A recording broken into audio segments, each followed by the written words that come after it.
बच्चों in our previous lecture we discussed about glycolysis और हमने बोला ग्लाइकोलिसिस में ग्लूकोज की पार्शियल ऑक्सीडेशन से बनेंगे 2 मॉलिक्यूल्स ऑफ पायरुविक एसिड। जो पायरुविक एसिड है बेटे इसके पास 3 कार्बन कंपाउंड होते हैं, तो ग्लूकोज भी 6 कार्बन कंपाउंड था और पायरुविक एसिड 2 मॉलिक्यूल्स बने तो 3 कार्बन एंड 3 कार्बन रह गए। दैट इज कि कार्बन है जो वो अभी भी ग्लूकोज में से निकली नहीं है क्योंकि वहां पे पार्शियल ऑक्सीडेशन हुई थी। हाइड्रोजन है जो वो एक स्टेप पे जहां पे ऑक्सीडेशन हुई, जहां पे NaDH2 बना, वहां पे हाइड्रोजन है जो वो रिमूव हुई। कार्बन अभी भी किसके अंदर है? ग्लूकोज के अंदर है in the form of pyruvic acid. अब आगे हमने करना है fate of pyruvic acid. Fate of pyruvic acid, तो ये जो पायरुविक एसिड है ये एंटर करेगा, pyruvic acid enters in the matrix of mitochondria और मैट्रिक्स में एंटर करके अभी ये क्रेब्स साइकिल में एंटर नहीं करेगा, अभी मैट्रिक्स में एंटर किया माइटोकॉन्ड्रिया के और इसकी होगी oxidative decarboxylation and it undergoes oxidative decarboxylation. Oxidative मतलब इसकी ऑक्सीडेशन होगी, हाइड्रोजन रिमूव होएगा, और डीकार्बोक्सिलेशन मतलब कार्बन डाइऑक्साइड भी रिमूव होगी। तो ये जो है oxidative decarboxylation, it requires number of coenzymes and enzyme, एक कॉम्प्लेक्स एंजाइम, क्योंकि डबल रिएक्शन चल रही है, डिहाइड्रोजिनेशन भी हो रही है और डीकार्बोक्सिलेशन भी हो रही है, तो एक कॉम्प्लेक्स एंजाइम है जो इसको चाहिए which is pyruvate dehydrogenase. Pyruvate dehydrogenase इसका कोफैक्टर होता है मैग्नीशियम। तो इस रिएक्शन को, इस स्टेप को हम बोलते हैं oxidation of pyruvate to coenzyme A, acetyl coenzyme A. तो क्या है? Pyruvic acid. पायरुविक एसिड को ऑक्सीडेशन के लिए और डीकार्बोक्सिलेशन के लिए यहां पे चाहिए कोएंजाइम ए और साथ में उसको क्या चाहिए? NAD। ऑक्सीडेशन के लिए उसको साथ में चाहिए NAD। तो ये process in the presence of enzyme pyruvate dehydrogenase, ये एंजाइम बड़ी बार आता है 1 मार्क क्वेश्चन में कि कौन सा एंजाइम है जो वो रिक्वायर्ड है। यहाँ पे पायरुवेट डिहाइड्रोजिनेज एंजाइम है और उसका कोफैक्टर है मैग्नीशियम। ये जो है अब ये कन्वर्ट हो जाएगा इनटू एसिटाइल कोएंजाइम ए प्लस इसमें NAD है जो डिहाइड्रोजिनेशन हुई उससे जो हाइड्रोजन निकला वो NAD ने पिक कर लिया, तो ये कन्वर्ट हो गया into NADH2 plus H and plus carbon dioxide. तो ये कार्बन डाइऑक्साइड है जो फर्स्ट स्टेप है जहां पे ये कार्बन डाइऑक्साइड रिलीज हुई। ग्लाइकोलिसिस में कोई भी कार्बन डाइऑक्साइड रिलीज नहीं हुआ था। तो ये ओवरऑल रिएक्शन हो गई क्योंकि हमारे पास पायरुविक एसिड के 2 मॉलिक्यूल्स है, तो ये वाली जो रिएक्शन है ये 2 बार रिपीट हो जाएगी। इसको हम कनेक्टिंग लिंक भी बोलते हैं, इसको हम गेटवे स्टेप भी बोलते हैं। This is known as connecting link और also known as gateway step.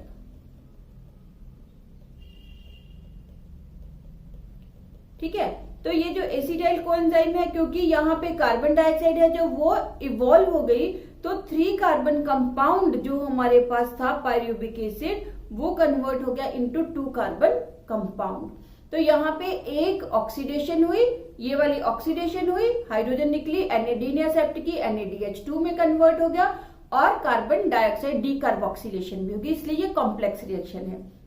तो यहाँ पे हमारे पास क्योंकि हमने 2 से इसको मल्टीप्लाई कर दिया तो 2 कार्बन डाइऑक्साइड रिलीज हो गए, टोटल 6 रिलीज होने हैं ना, तो 2 कार्बन डाइऑक्साइड यहाँ पे रिलीज हो गए और 2 NaDH2 भी बन गए। 2 NaDH2 कहाँ बने थे?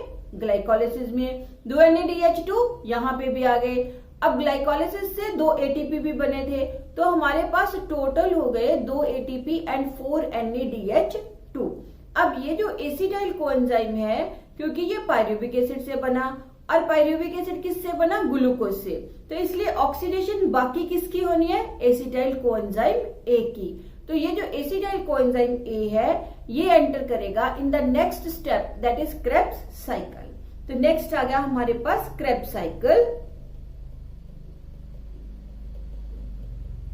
क्रेब्स साइकिल है जो इसको डिस्कवर किया था, डिस्कवर्ड बाय हैंस क्रेब्स,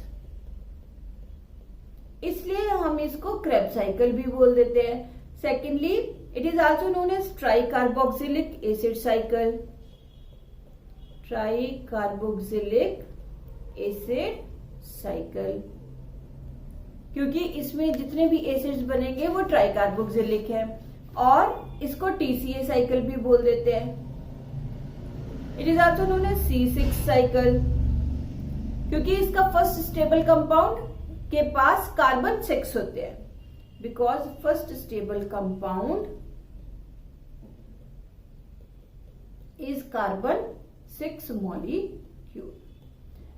ठीक है, तो ये जो क्रेब्स साइकिल है, ये क्या है? साइक्लिक प्रोसेस है, जहां से हम शुरू करेंगे वहीं पे वापस आ जाएंगे।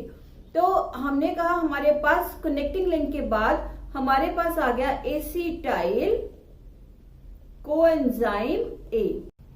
तो ट्राई कार्बोक्सिलिक एसिड साइकिल में बेटे सबसे पहले जो है इसको हम क्रेब्स साइकिल भी बोलते हैं, और इसका फर्स्ट एंट्रेंट है जो that is acetyl coenzyme A. तो ये साइक्लिक प्रोसेस है पूरी।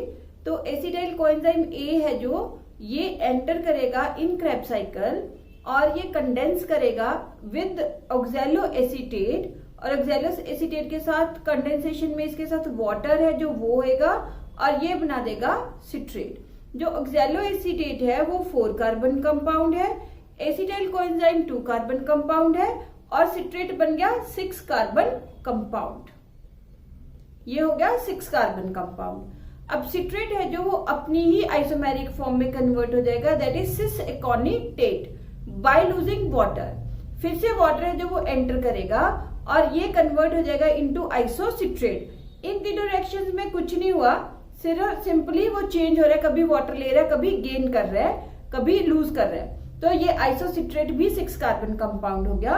अब ये जो आइसोसिट्रेट है ना, इट विल अंडरगो ऑक्सीडेशन। जब इसकी ऑक्सीडेशन होगी तो हाइड्रोजन रिमूव होगा, और वो हाइड्रोजन एक्सेप्ट कौन करेगा? NAD, और NAD कन्वर्ट हो जाएगा इनटू NADH2। आइसोसिट्रेट है जो ये कन्वर्ट होगा बाय ऑक्सीडेशन इनटू ऑक्सैलोसक्सिनेट। तो ऑक्सैलोसक्सिनेट भी 6 कार्बन कंपाउंड हो गया। अब ऑक्सैलोसक्सिनेट है जो उसकी हुई डीकार्बोक्सिलेशन, कार्बन डाइऑक्साइड है जो वो बाहर चला गया, और इसने बनाया 5 carbon compound, that is alpha ketoglutarate. Alpha ketoglutarate is 5 carbon compound. यहाँ पे डबल रिएक्शन होनी है, one is decarboxylation and second is dehydrogenation. Decarboxylation से कार्बन डाइऑक्साइड बाहर गया, और डीहाइड्रोजिनेशन है जो उसमें NAD NADH2 में कन्वर्ट हो गया, ऑक्सीडेशन हो गई। फिर अल्फा कीटोग्लूटारेट कन्वर्ट हुआ इनटू सक्सिनाइल कोएंजाइम ए, क्योंकि एक कार्बन डाइऑक्साइड ये लूज कर चुका है, तो ये 4 कार्बन कंपाउंड हो गया। सक्सिनाइल कोएंजाइम ए है जो ये कन्वर्ट होते हैं सक्सिनेट में। तो कोएंजाइम ए यहां से निकला, बस ये इतनी सी साइकिल में घूमता रहता है कोएंजाइम ए, और जब सक्सिनाइल कोएंजाइम ए सक्सिनेट में कन्वर्ट हुआ तो यहाँ पे क्या बना? GTP। ATP की बजाय क्या बना? GTP बना है। GTP भी एनर्जी होती है उसके अंदर। सक्सिनेट है जो इसकी ऑक्सीडेशन हुई और ये कन्वर्ट हो गया इनटू फ्यूमेरेट, और जो ऑक्सीडेशन हुई उसका हाइड्रोजन एक्सेप्ट किया FAD ने, और वो कन्वर्ट हो गया FADH2 में। देन फ्यूमेरेट से बना मैलेट बाय एडिंग वाटर, और मैलेट है जो वो कन्वर्ट हुआ into oxaloacetate by oxidation, और जो हाइड्रोजन है that is accepted by NAD to form NADH2। तो ये सक्सिनेट भी 4 कार्बन कंपाउंड हुआ, फ्यूमेरेट भी 4 कार्बन कंपाउंड हुआ, मैलेट भी 4 कार्बन कंपाउंड हुआ। तो इस पूरे साइकिल में बेटे अगर आप देखो, सबसे पहले चीज कि इसने 4 कार्बन कंपाउंड सेल से लिया और वापस ये करके प्रोसेस 4 कार्बन कंपाउंड ही वापस कर दिया। जो ग्लूकोज था, ग्लूकोज से बना था एसिटाइल कोएंजाइम ए, वो एसिटाइल कोएंजाइम ए इसने पूरी तरह से ऑक्सीडाइज कर दिया, है ना। अब तो कहीं एसिटाइल कोएंजाइम में है ही नहीं, 4 कार्बन था, 4 कार्बन ही वापस चला गया और एसिटाइल कोएंजाइम में क्या हो गया, कंप्लीटली ऑक्सीडाइज, मतलब ग्लूकोज क्या हो गया, कंप्लीटली ऑक्सीडाइज हो गया। दूसरी चीज कि क्योंकि 2 पायरुविक थे तो 2 ही एसिटाइल कोएंजाइम होंगे, तो क्रेब्स साइकिल है जो it must rotate for 2 times to oxidize 1 molecule of glucose. अब इस पूरे साइकिल में, एक साइकिल में देखो कितनी ऑक्सीडेशन हुई, जहां पे NAD या NADH2 या FADH2 बन रहा है वो ऑक्सीडेशन है। 1 ऑक्सीडेशन हो गई, 2 ऑक्सीडेशन हो गई, 3 ऑक्सीडेशन हो गई, 4 ऑक्सीडेशन हो गई। तो टोटल इस साइकिल में 4 ऑक्सीडेशन हुई, टोटल 4 ऑक्सीडेशंस पर cycle. 3 times it is NADH2 and 1 times it is FADH2, ठीक है। और एक बार 1 टाइम क्या हुआ, 1 टाइम फॉर्मेशन ऑफ ATP या GTP, 1 time there is formation of GTP। कितने कार्बन डाइऑक्साइड के निकले, 2 जगह पे कार्बन डाइऑक्साइड रिलीज हुआ, एक यहाँ पे और एक यहाँ पे। 2 कार्बन डाइऑक्साइड है जो वो पहले निकल गए थे जब कनेक्टिंग लिंक किया था हमने, 2 वो हो गए, 2 अगर ये साइकिल 2 बार रोटेट होगा तो 2 और 2, ठीक है। तो टोटल 6 कार्बन डाइऑक्साइड के बाहर चले गए। तो जो क्रेब्स साइकिल है इसमें हम कह रहे हैं acetyl coenzyme A is the first एंट्रेंट of the Krebs cycle. It will condense with 4 carbon compound oxaloacetate to form a 6 carbon compound that is citrate. Citrate से फिर बना cis aconitate, फिर बना isocitrate। isocitrate है जो इससे इसकी ऑक्सीडेशन हुई और ये कन्वर्ट हो गया oxalosuccinate में। oxalosuccinate की डीकार्बोक्सिलेशन हुई, ये बन गया अल्फा कीटोग्लूटारेट।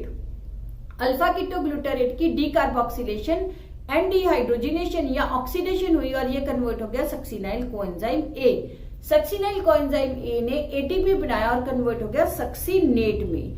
सक्सिनेट की ऑक्सीडेशन हुई और ये कन्वर्ट हो गया फ्यूमेरेट में। फ्यूमेरेट की कन्वर्ट हुआ मैलेट में और मैलेट की ऑक्सीडेशन हुई फिर से कन्वर्ट हो गया इनटू ऑक्सैलो एसीटेट में।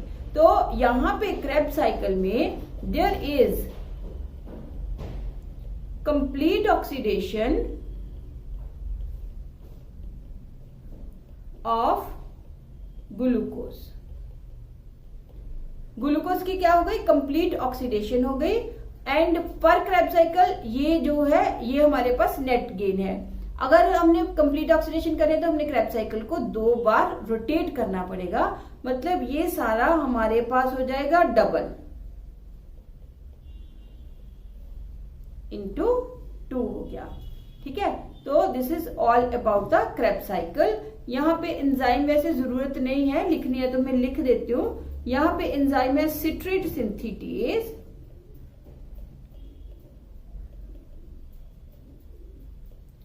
यहाँ पे एंजाइम है एकोनिटेज, यहाँ पे एंजाइम है डीहाइड्रोजिनेज क्योंकि हाइड्रोजन रिमूव हुई है तो डीहाइड्रोजिनेज, यहाँ पे डीकार्बोक्सिलेज, यहाँ पे डीहाइड्रोजिनेज कार्बोक्सिलेज, ठीक है। ये कॉम्प्लेक्स एंजाइम होता है, alpha ketoglutarate dehydrogenase decarboxylase enzyme होगा।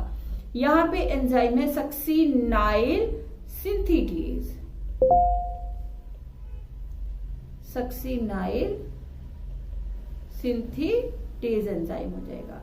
यहाँ पे फिर से डीहाइड्रोजिनेज, यहाँ पे फ्यूमेरेज और यहाँ पे फिर से डीहाइड्रोजिनेज। तो ये हो गया अबाउट द क्रेब्स साइकिल। ये याद करना है ऐसे ही, ठीक है। और अगर ये जो याद है ऑक्सैलो एसीटेट, फिर इसके साथ acetyl coenzyme A, citrate, cisaconitate, isocitrate, then oxalosuccinate, alpha ketoglutarate. तो यहाँ पे मैं लिख देती हूँ स्टेप वाइज। ये आ गया एसिटाइल कोएंजाइम ए और इसके साथ मिला oxalo acetic acid. Oxalo acetic acid है जो ये इसने बनाया सिट्रेट, सिट्रेट से क्या बना सिस एकोनिटेट, फिर बना आइसोसिट्रेट, फिर बना ऑक्सैलो सक्सीनेट, फिर अल्फा कीटोग्लूटारेट, फिर बना हमारे पास सक्सीनाइल कोएंजाइम ए, फिर सक्सीनेट, फिर फ्यूमेरेट, फिर मैलेट और फिर से, ठीक है। ये लर्न करना है, ऐसे ही काफी इंपॉर्टेंट है। 3 मार्क्स क्वेश्चन आता है। Describe the Krebs cycle. बाकी हम करेंगे about aerobic respiration in our next lecture.